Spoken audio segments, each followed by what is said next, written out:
So yan mga Beshiwap, tayo ay mag-unboxing ng aking mga maleta para sa mga pang-summer na OOTD ko.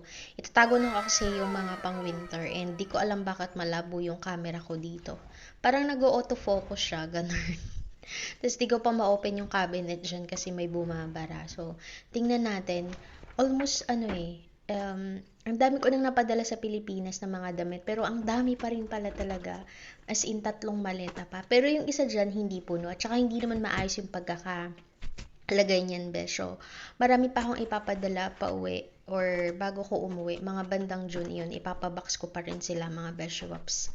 So, ayun, napakahirap mag-unboxing. Charot.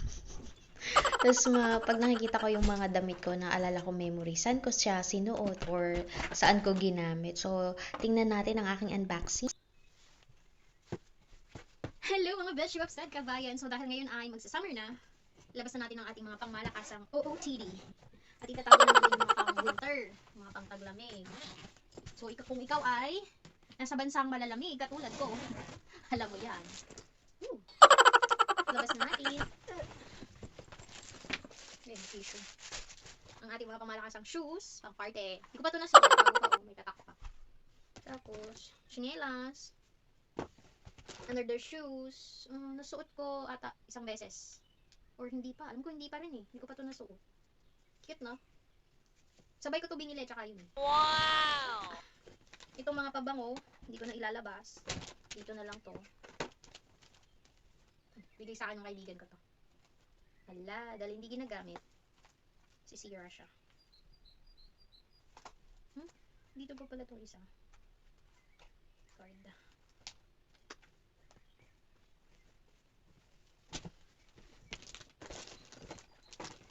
Labas ko muna sa ito original na J siya, kaso wala nang battery. Biglang huminto.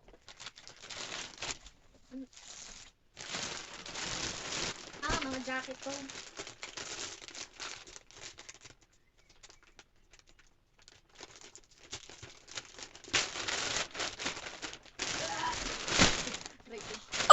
Mga pang spring, summer.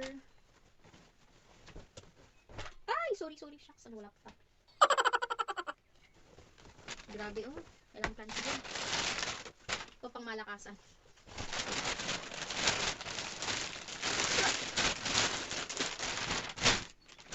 Mga pang summer ko to. Yung ibang jacket ko, pinadala ko na talaga sa Pinas.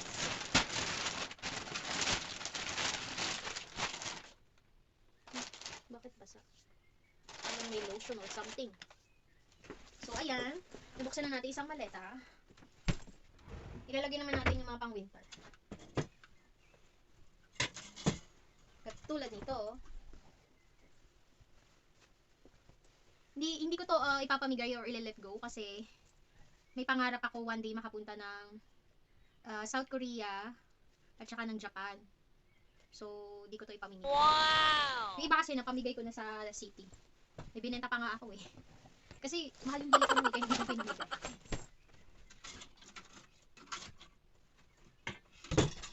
Tsaka Itechiwa.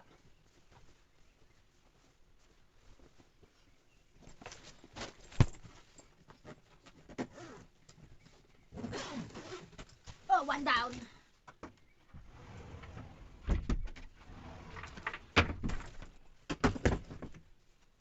So, next nating maleta ay shoutout nga pala kay Ining, bigay niya to ng birthday ko.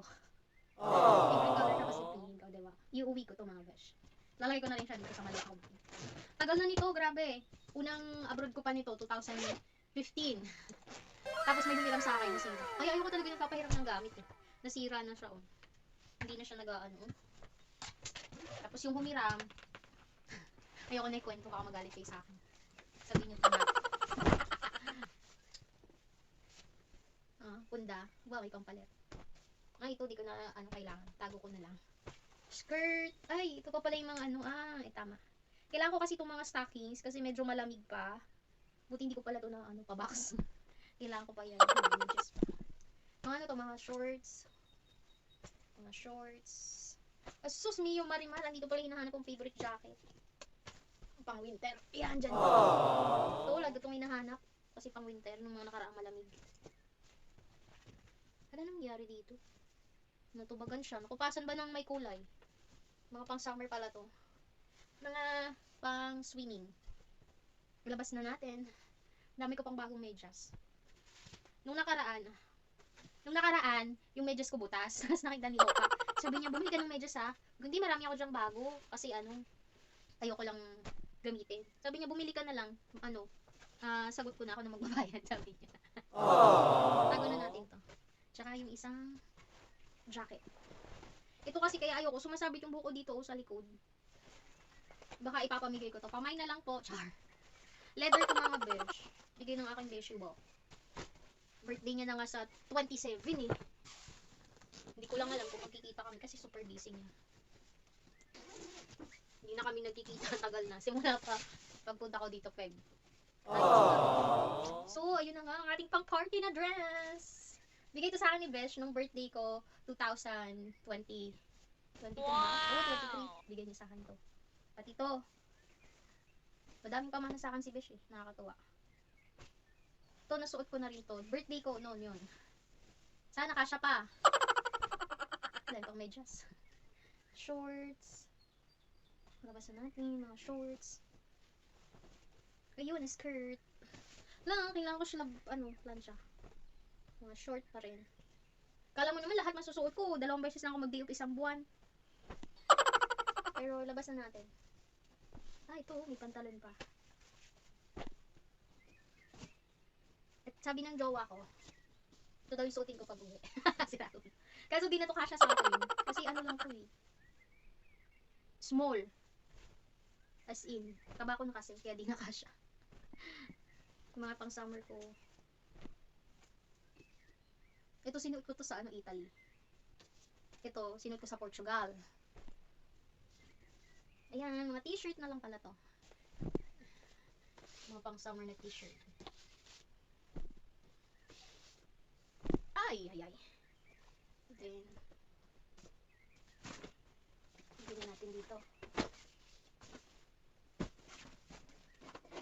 Ay, hindi pala ito nabalik. May jacket pa ako sa baba pero lalaban ito. Yun talaga yung super pang winter.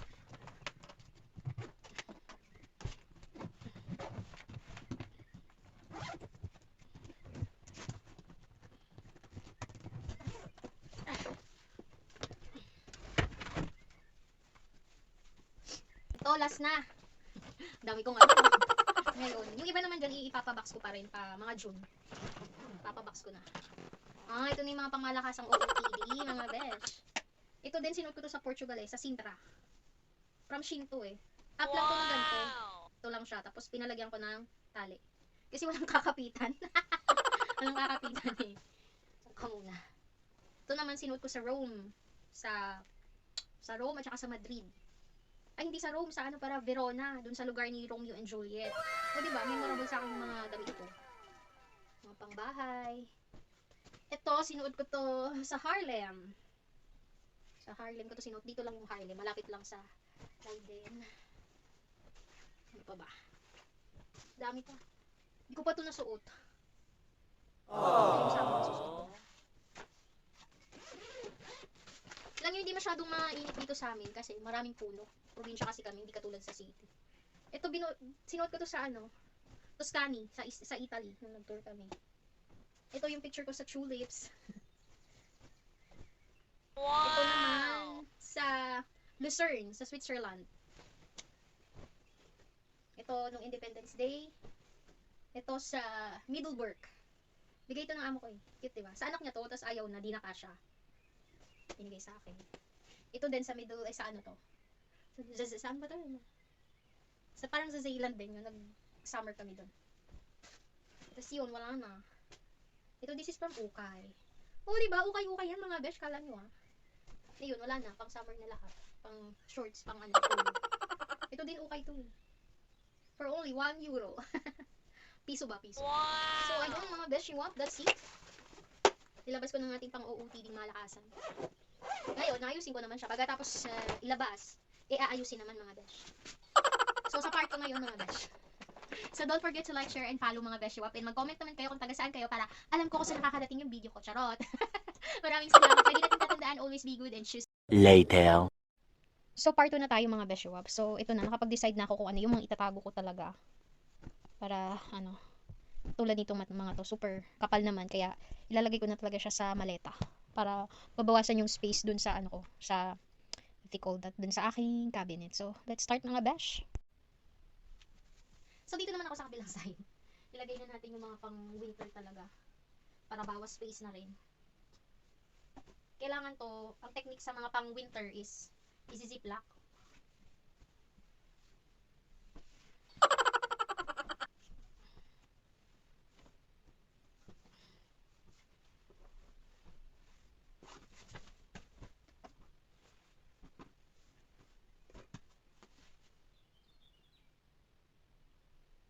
Yung mga pang-doble ko, pang winter, tago na rin natin.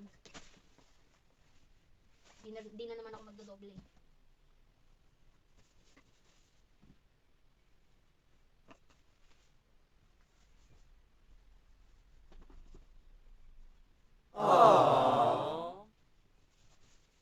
Tsaka itong mga makakapal na leggings.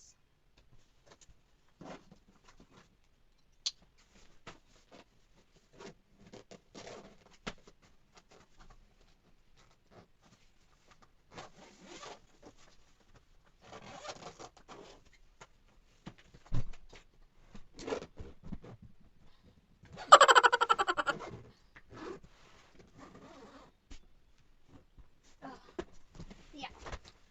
Aray, sakit sa tuhod. Hindi ho talaga madaling magligpit. So, since may dalawa akong box dito, paghihiwalayin ko yung shorts, skirt, tsaka yung mga t-shirt, tsaka blouse. Yung mga dress naman, ihahanger ko. Since dalawa yan, paghihiwalayin ko sila para mabilis. So, ito, gantong tupi para maano siya. Lahat ng t-shirt. Pagsasama-samahin natin. T-shirt, blouse, ganun. Yung mga pangbahay, ilalabas ko. Yung mga pantulog ba. Kasi syempre, yun yung lagi mong gagamitin. Tulad to pangbahay. Ganyan. Tatabi natin siya. Pero yung mga panglakad na mga ilalagay sa storage. Kasi hindi mo naman lagi magagamit yun. Medyas. Super dami. Tapos itong mga shorts, mga skirt. Ito. Bigay to ni Beshiwap Liberty. Ay, tingnan mo may pantalon pa dito. Ito mga pangbahay. Lagay natin dyan. Napakarami po talaga kaya naisipan ko na pag uwi ko po ng Pilipinas ay ako'y gaukay. Benta ko ng 10-20. Mabili ba kayo mga besh? 10-10, 20-20 lang. Pasok mga suki. Ganarn! Napakaraming. Ito mga shirts to. Dito. Ito pa. Alam ko okay lang. Ay, hindi. Bigay pala to ng amo ko sa akin. Ito pa. Mga shorts, pangbahay. Blouse. Ito pangbahay dito. Ito dress. Dress. Para ako nag-ukay-ukay mga besh. Karami. Dalawa to eh. Siguro nasa box na yung isa. Parang light yung isa nito eh. Pakita ko sa inyo parehas yan. Sa palengke ko lang yung binili.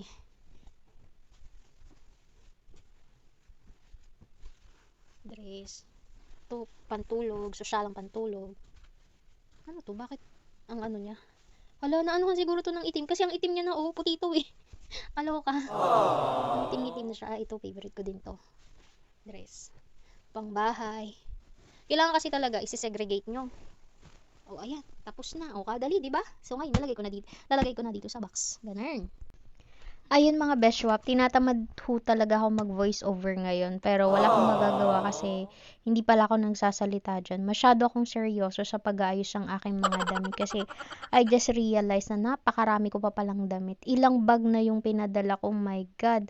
Mga siguro 3 malalaking ziplock na yung pinadala ko mga Beshwap pero ang dami pa pala kaya yun, pag-uwi ko ho talaga ng Pilipinas, iukay ko siya kaysa naman sa ipamigay ko. Kasi marami na rin naman akong naipamigay. So, mano naman kumita ako sa aking mga pinaghirapan. So, na-realize ko din po nung elementary, high school, hanggang college ako, konti lang yung damit ko, mabibilang mo lang. Tapos, minsan, pag may kailangan akong damit, kailangan kong manghiram. Pero kasi, sabi ng nanay ko, magtiis ka kung anong meron ka. So, wash and wear ako. So, natuto ako dun sa mga sinasabi ng nanay ko na kung ano yung meron ka pagtiisan mo, and then naging goal ko na one day dadami yung damit ko, one day magkakaroon ako ng maraming sapatos, one day magkakaroon ako ng maraming bag, ganun, which natupad ko naman, and I'm so proud of myself and I'm so happy for myself kasi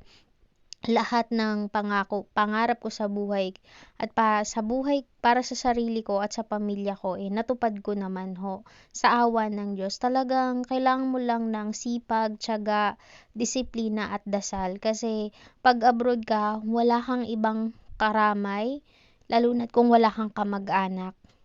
So, ang karamay mo lang dasal. Buti na nga lang ho at may ganitong Facebook at may messenger, natatawagan araw-araw ang mga mahal sa buhay. Paano pa kaya nung unang panahon, mga 90s or 80s, yung mga nag-a-abroad, no? Ang tatag nila, tas uuwi pa rin silang buo. Alam niyo yun, parang iba pa rin yung unang panahon. Kasi sa ngayon parang dahil din sa social media, kaya nagkakaroon ng maraming broken family.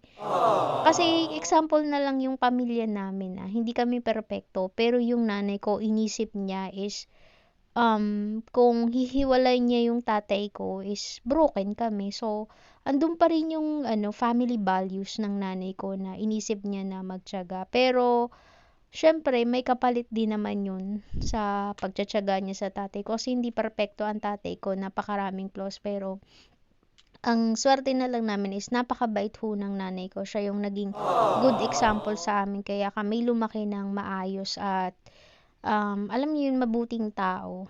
As in, di naman ako perpekto, pero alam niyo yun na kahit paano masasabi mong naging mabuting tao ako. And I also realize na bago ka maging mabuting magulang sa mga magiging anak mo or sa anak mo, dapat naging mabuting anak ka muna. Na-realize ko yun, as in, kasi kung hindi ka naging mabuting anak, hindi mo magagampanan yung pagiging mabuting magulang unless may natutunan ka sa magulang mo or nagkaroon ka ng trauma na hindi ko gagawin yun, yung ginawa ng tatay ko or ng nanay ko, ganun. Tapos, alam nyo ba yung mga pangarap na unti-unting natutupad na minsan ang dami mong kasamang mangarap pero ikaw lang yung tumutupad? Yung nangangarap kayong dalawa, pero at the end of the day, iba pala yung pangarap niya at priority niya sa buhay. Yung sa lahat ng bagay, kasama mo siya. Nung walang-wala pa siya, kasama mo siya sa pangarap mo. Tapos nung meron na siya, biglang iba na pala yung pangarap niya. Which, bakit kaya ganun ang buhay, Minsan talaga may isang taong kailangang magsakripisyo para matupad yung mga pangarap na yun, matupad yung pangarap ng pamilya ninyo, ganun. So, always take a risk. Kasi isa ho akong risk taker. Kung nakinig ako sa sinabi ng pamilya ko na huwag ka nang umalis kasi mahirap doon, mag-isa lang doon, ganun. Kung nakinig ako doon sa mga sinasabi nila, siguro wala ako ngayon dito, and ganun pa rin yung buhay namin. Tuwing sahod ko, bayad lang ng utang. Minsan, madalas kulang pa. Minsan, nangungutang pa ako ng pamasahe kasi kailangan ko pumasok. Oo, napakahirap ng buhay sa Pilipinas, pero masaya pa rin. Kahit kaunti lang yung pera ninyo, masaya pa rin, iba pa rin yung kasama, yung pamilya, at yung mahal mo sa buhay. Tapos, piliin nating maging simple. Kung ano lang yung kaya nating bilhin or kaya nating i-provide, yun lang. Huwag tayong maghangad ng hindi natin kayang tuparin or hindi natin kayang gawin. Alam ko, everything will happen for a reason and everything will fall into places talaga. So, kung hindi mo man oras ngayon para umasenso, sipag at tiyaga lang. Kasi hindi naman karera ang buhay Kanya-kanyang oras at panahon yan. Kung hindi mo pa oras ngayon, you have to wait for your turn. Kasi si Lord, nandyan naman yan, nakikinig sa atin. So, alam niya yung mga pangangailangan natin. And ayun, tapos na ang aking pag-aayos. Wala. Binili daw niya ng Yakult at baon yung binigay ko sa kanya.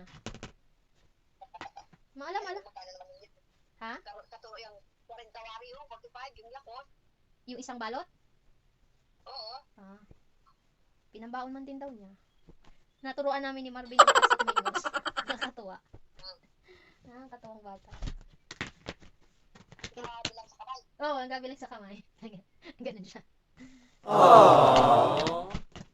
Kailangan lang talaga tiyagain. Kailangan lang pagtiyagaan talaga. Kailangan pagtiyagaan. Oo, talagang mo ng bata.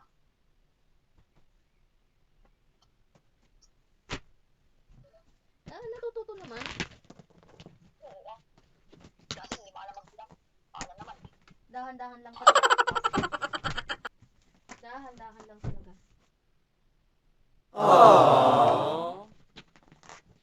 Kamusta lakad?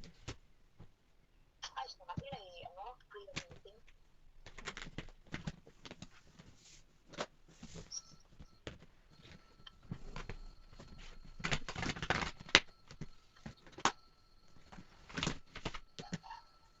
Marami pa rin pala talaga akong damit na naiwan. 3 maleta pa. Yan. Mga dami pa. Oo. Marami pa talaga. Hirap mag-ayos. Ayun mga besyo, at natapos na nga rin ho ako. So, itong 2 box, dito ko na lang ilalagay sa ibabaw. Yan. Nalagay ko na rin ang aking mga dress at mga jacket. So, ayun, that's it for today mga besyo. Don't forget to like, share, and follow po mga besh. And lagi nating tatandaan, always be good and choose to be good. Bye for now!